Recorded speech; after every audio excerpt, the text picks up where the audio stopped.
One of the things that's different about Quebec French is the A vowels in a lot of words. So in France, you'll have ça, ça, and ça means that.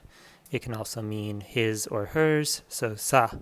But in Canadian French or in Quebec French, you'll hear ce, a lot of times ce, especially if it's like at the end of a sentence or a phrase, you're going to hear ce.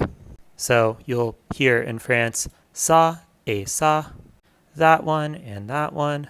But in Quebec or in other parts of Canada, you're going to hear ça puis ça, ça puis ça, and it's like ça puis ça, ça, You just kind of have to frown a little bit when you say it so that you get that diphthongization. Sorry, that's a hard word to say.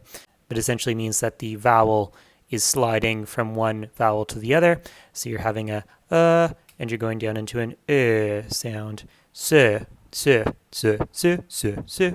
And you'll also notice that there is a different kind of way of saying and that is puis. That is definitely not standard Canadian French. You're not going to hear that used very formally.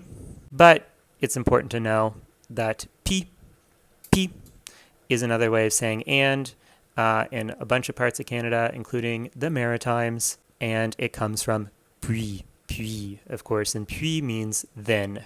Like, then this thing happened, then that thing happened.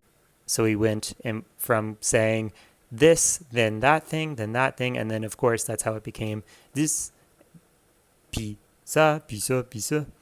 And it's kind of funny because it's also a homophone with the word pizza. Pizza, right? Pizza.